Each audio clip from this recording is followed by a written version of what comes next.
Okay, so I'm gonna make a video, and this one's gonna be about releasing perpetual negative thought patterns and allowing yourself to reach a new state of consciousness through the letting go of a lot of stuff, you know? So the whole deal here is to recognize that when you feel something inside of yourself, then that feeling inside of yourself is pointing you to a thing in you that needs to be let go of. So the feeling is attached to most likely a thought, right? And that thought, when you think that thought, it evokes a feeling inside of you, right? And that feeling is interpreted by your mind, and it thinks it's good or it thinks it's bad, right? So you experience that thought, you experience the emotion attached to that thought, and then for most people, what they choose to do in that situation is to cling on to the mind's interpretation of the emotion of the thought, right? So they go to the very surface level and they start to experience the very surface level, which is the mind, and the mind's kind of like shenanigans that it plays. So a thing with this is to recognize that the emotional guidance system, the way that it works, the heart, the solar plexus, the emotional guidance system, right? The way that it works is it works through polarity, opposites, and it speaks to you through your own feelings, right? So if something doesn't feel good inside of you, then it's pointing you to something that needs to be purged from you. It's something that's not resonant with you. Even if at one point in your life it was resonant for you, now it's not resonant for you, you see? Like, because it's bringing or evoking a negative state of consciousness. So a lot of times people can do this with different things, right? So one thing that people do it with a lot is with relationships, past relationships with people, right? So what they do is they perpetuate this kind of activity in their mind about this story that they played out with this other person and the emotions that they felt, and they'll feel those emotions, they'll feel all the stories, and they'll feel all the projections, and then they'll start to remember all the negative things that happened, and then they'll feel all that stuff, and then they'll start going off in their mind trying to resolve all these issues over and over and over again with like endless mind activity of just continuously perpetuating the same stories, playing out the same exact stories over and over again with different results, like hoping that sometime that some resolution comes about. So this is all a trap. All of that is a trap, you see? So what you need to do is you need to recognize when you think about, and this is just an example, you know, this is with all thoughts. This isn't just relationships with people. It's just the first thing that came up to my mind. But like when that thought, first of all, if you're separated or broken off from something, then most likely you probably need to let go of that thing, at least for the amount of time that you're separated in the physical from it, you know? So what you want to do is when you feel that emotion, first of all, like, because the emotion is really the guidance point, but the thought is the thing that you're going to end up going into later. So what that means is that the emotion is going to be the initial thing that kind of triggers you, or it points you to something that is not resonant with you or not good for you. But the thought is the thing that you're going to have to let go of in order to be able to let go of the emotion that's attached to that. So what happens is that when you think about this person, or you think about this thing, or you think about this situation, or you think about this object, or you think about this other thing, whatever it is that you think about, when you think about it,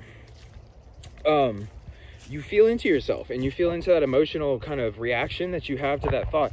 And what'll happen is, like, you'll start to see your mind will grasp onto feelings and thoughts more, some feelings and thoughts more than others, right? Basically, depending on how much you've polarized your mind or you're magnetized your mind to specific waves or frequencies. So these frequencies are in the negative. What happens is that it perpetuates a thought activity that just perpetuates more negative emotion. And in the positive, it perpetuates a thought activity that perpetuates more positive emotion. And it's not always a thought either. It may be an emotion that is amplified by the actual putting attention onto the actual emotion, right? So it's like a lot of times people amplify their negative emotions because they put their attention on the fact that they feel bad, and then they call themselves a person who feels bad. You see what I mean? And then as soon as they label themselves as a person who feels bad, then they become a person who feels bad, and they become a person who's not in alignment with what's going on with themselves in that moment.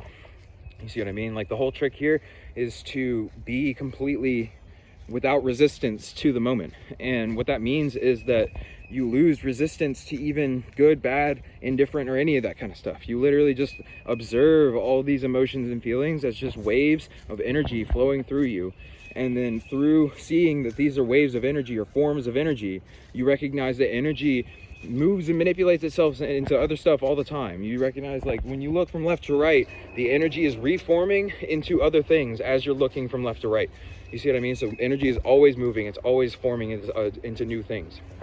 So as soon as you start trying to stagnate this energy and form it into something that is solid, that solid or that solidity will very quickly start to dissolve. And what that means is that that solid opinion or that solid kind of like distinction that you had in your mind will start to unravel itself in different kinds of like dissonant emotions and feelings and things.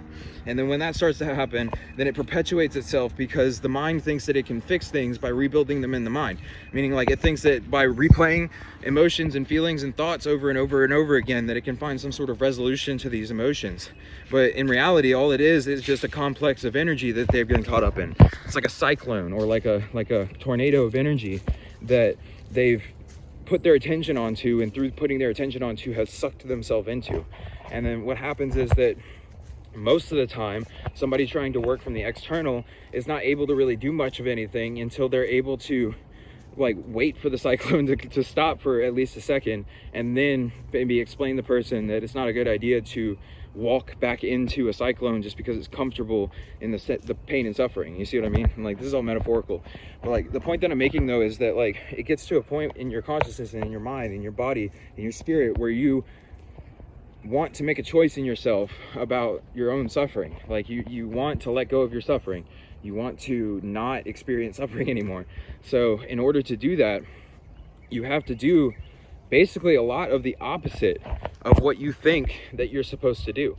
And what I mean by that is that you have to implement things that are different than what you've been implementing for your whole life. You see what I mean? Because obviously what you've been taught and what you've been doing is not working right. It's putting you into the same state as everybody else is in. And everybody else is in a state of suffering. You see what I mean? So like what you want to do is separate yourself away from that kind of crowd by energetically figuring yourself out. And the way that you do that is by choosing the energies that you want to associate yourself with, and not denying, because like at first it seems as though it's a denial of the negative energy, but what happens is that with the attention going to the positive, what you recognize is that energy is transmutatable. It's energy is movable, meaning like instead of denying the energy, what you're going to end up doing is you're going to take in the energy and you're going to change its nature inside of you by giving it love. And that's basically like, think about energy as being very emotional, and it's like a child in a way, right? And energy wants to, its homeostasis is love. So in order to dissolve a negative energy, you have to bring it to a homeostasis of love, which is to find the love inside of the negative energy. And the way that you do that is by giving it love, like you would give love to a child, like a temper tantrum throwing child. Like you recognize your mind is literally like a child, and it has the attention span of a child, and it gets caught up in things the same way as a child. So now you need to have your higher mind, which is like an adult, to come down and start to kind of like, instead of controlling and manipulating the child to be what the adult is, the adult needs to do is to give love to the child for whatever kind of experience that the child is going through, until the child is able to accept the love. And then once the child's able to accept the love, what happens is that it changes its viewpoint, and it starts to see the kind of the folly of its negative emotion, and then through that it starts to embody more and more positive emotion, and then through that more and more positive experience starts to happen. But that can't happen until the quote-unquote parent learns how to parent the child in a way that's not so kind of like controlling and strict. It's more of a loving nature of like a more like literally the way that you would kind of see like a God being a child in a way. And what that would mean is that you let the child do whatever it's going to do, and you recognize that that's all part of its plan, all part of its thing. But what you do is you kind of like guide it along through suggesting different things, or through giving large amounts of love in different doses to the child, or like things like that. You know what I mean? And seeing how the child reacts to the different doses of love, and then which kind of love like resonates the best with the child, which one is it most accepting of, which one is it, like, you see what I mean? And then you feed it whatever it is resonant with, and then through that it becomes what it's supposed to become, or it's supposed to become, if that makes sense. And but basically letting go of negative thought patterns is all about basically getting to a point in yourself where you recognize that, like, your mind's going to continuously, infinitely perpetuate these negative thought patterns for yourself, and it's going to play out infinite stories in itself. Like, there's a point where you get to where you realize that you have to, like, turn off the DVD player and go outside, you know, and see the outside. And what I mean by this is that you know, you basically have to recognize when that thought pattern's turning on and let it go before it starts to do its thing, before it starts to start clinging, before it starts causing suffering.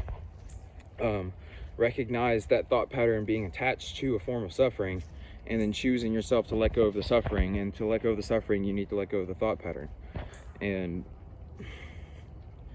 there's really no reason that is good enough to suffer.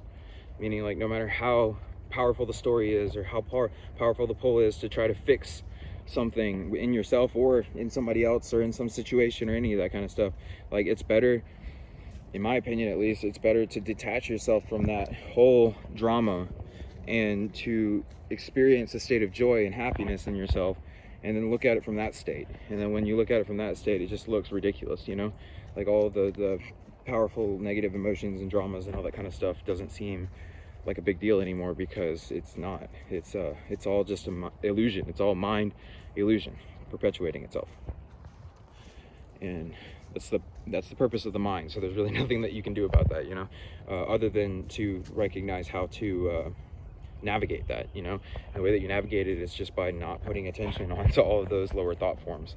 That's literally it. You just don't put attention onto it, and that will slowly, I mean, sometimes it's quickly too, if you remember how to do it correctly. But, like, slowly what will happen is that the thoughts will stop interjecting themselves so much, and then after that, then it'll be much easier to redirect your attention, because the thoughts won't have so much gravity to them. But you're basically just trying to recenter your state of gravity to pull you towards the light rather than towards darkness, you know. So I hope you guys got something from this, and I hope this has been good. So have a good day, and I'll go deeper into this kind of stuff. And thank you. God bless you.